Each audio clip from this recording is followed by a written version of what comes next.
Happy Mahashivratri सभी को, आपको मेरी तरफ से। एंड गला तो पूरी तरीके से बैंड बज चुकी है।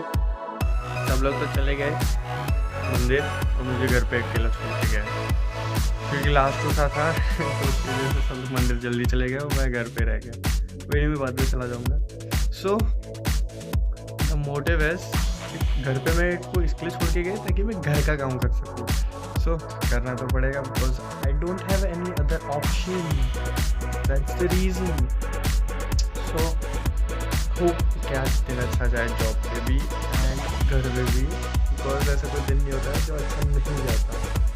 सो don't forget to watch this video.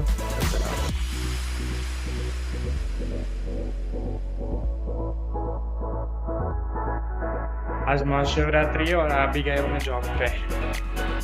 Let's see how days goes. And to be honestly, at first time fast रखा है in the year, although this is the first fast in the year I'm in the course. So let's see how things goes. I'm still remaining for 5 minutes.